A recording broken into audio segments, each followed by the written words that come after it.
Berikut adalah catatan saya terkait dengan pertanyaan yang diajukan oleh para elit DPP PDIP bahwa partai ini sedang terancam dan karena itu mereka siaga satu untuk mengantisipasi pihak-pihak yang dituduh merancangkan upaya mengobok-obok partai ini dan mengaut-autkan partai ini. Beberapa catatan ini sekaligus merupakan jawaban-jawaban dari sekian skenario yang kemungkinan adalah hal-hal yang diarahkan pada apa yang sedang dialami oleh PDIP. Selamat datang dalam channel Meragukan Filsafat, sebuah channel yang secara sadar dibangun untuk turut mengedukasi ruang publik virtual Indonesia dengan menawarkan alternatif berpikir dalam perspektif pemikiran filsafat untuk membaca fenomena sosial, politik, kebudayaan dalam konteks Indonesia kontemporer, tanpa berpretensi untuk menggiring opini kita mempercayai pandangan-pandangan dalam channel ini. Teman-teman, dalam tradisi pemikiran filsafat, kita mengenal bahwa filsafat itu juga bicara tentang bagaimana politik diterjemahkan dalam aksi-aksi praktis lewat berbagai macam kepentingan yang dimiliki oleh aktor politik atau institusi politik. Dan kepentingan-kepentingan politik itu kemudian dibangun dalam argumentasi dan narasi. Mengapa sebuah partai politik atau aktor politik menggalang kerjasama, tetapi di sisi lain mereka bisa mengakhiri kerjasama dan kesepakatan-kesepakatan politik. Karena itu di dalam politik tidak ada kawan yang abadi, yang ada adalah kepentingan yang abadi.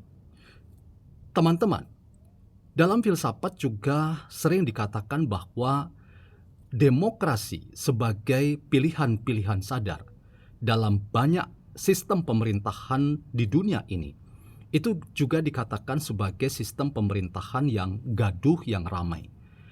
Sistem pemerintahan demokrasi syarat dengan konflik, karena kepentingan-kepentingan dari aktor politik dan institusi politik hendak dinegosiasikan dalam ruang-ruang politik yang dimainkan oleh aktor atau institusi politik. Disinilah konflik menjadi terbuka. Karena apa? Karena kepentingan-kepentingan yang ada hendak dinegosiasikan menjadi sebuah kesepakatan atau bahkan tidak sepakat untuk hal-hal yang menjadi perbedaan tajam dalam benak para aktor politik atau institusi seperti partai politik.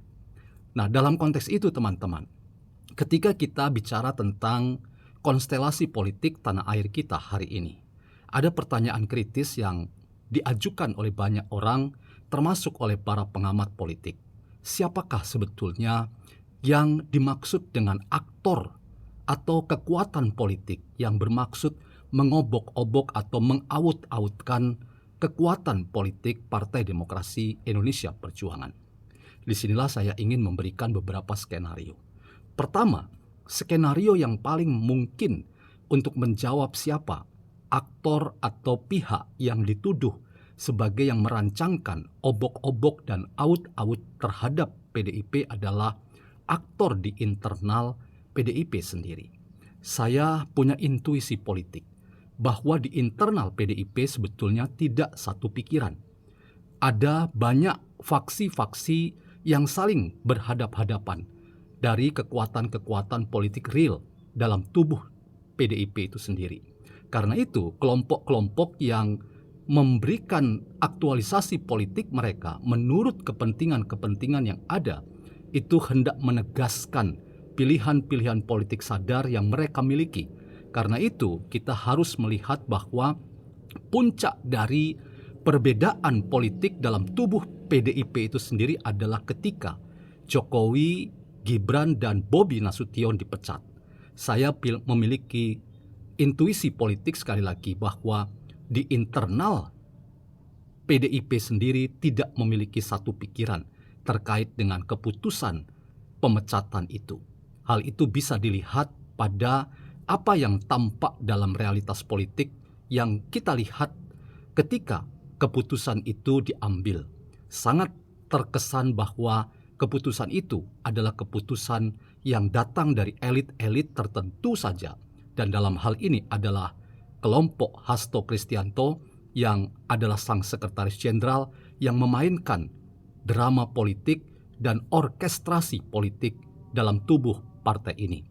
Yang kedua skenarionya adalah memang ada pihak-pihak yang harus kita sebut berada di luar Partai Demokrasi Indonesia Perjuangan.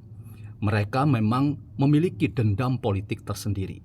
Saya memiliki juga intuisi politik bahwa kelompok yang dimaksud ini adalah orang-orang yang punya loyalitas tinggi terhadap Jokowi, Gibran, dan Bobi sebagai orang-orang yang merasa bahwa tokoh-tokoh ideal mereka ini diposisikan sebagai kelompok yang sedang dipersekusi atau dizolimi oleh PDIP. Karena itu, tanpa ada komando dari Jokowi, saya sekali lagi mengatakan, tanpa ada komando dari Jokowi, mereka merancangkan proses politik yang di luar kendali Jokowi untuk turut memainkan drama politik yang ada di tanah air kita. Karena itu, mereka merasa bahwa upaya PDIP untuk melemahkan, bahkan dalam tanda kutip menghancurkan Jokowi dan karir politik bersama keluarganya, itu adalah sebuah pilihan yang tidak dapat diterima oleh para loyalis Jokowi, yang karena itu mereka merancangkan berbagai macam drama politik untuk makin menunjukkan bahwa PDIP adalah lawan mereka, sehingga mereka berusaha untuk melemahkan PDIP. Nah, skenario yang ketiga, teman-teman, ini adalah skenario yang masih sulit kita buktikan. Tetapi memang ada bagian yang kita sebut sebagai aktor-aktor yang masih menjadi pertanyaan.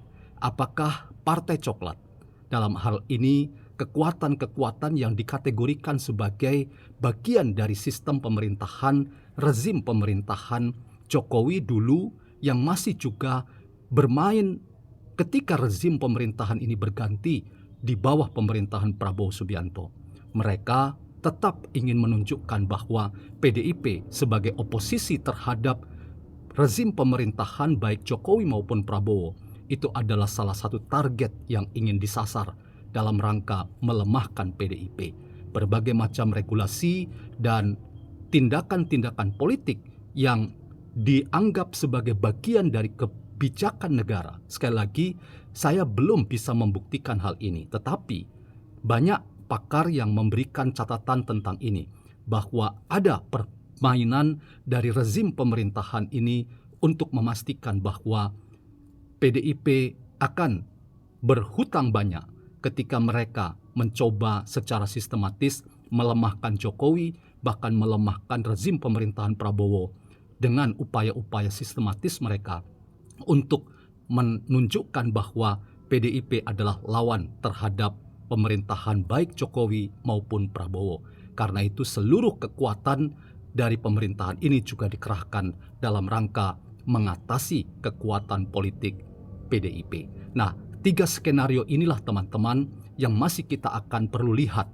Apakah memang mereka-mereka yang disebut sebagai yang berupaya melemahkan PDIP, bahkan mengobok-obok dan mengaut-aut PDIP, itu terbukti dalam data empiris. Tetapi 3 skenario itu teman-teman, yaitu dari internal PDIP sendiri, loyalis Jokowi yang tanpa ada komando dari Jokowi, termasuk juga mereka-mereka yang disebut sebagai bagian dari sistem pemerintahan Jokowi yang berlanjut ke Prabowo, itu yang kemudian memiliki drama-drama politik yang dimainkan secara sadar untuk mengatasi kekuatan politik PDIP. Waktu yang akan menunjukkan skenario apa yang dari ketiganya yang membuktikan bahwa PDIP memang sedang diancam oleh aktor-aktor dan kekuatan politik untuk melemahkan kekuatan Partai Demokrasi Indonesia Perjuangan.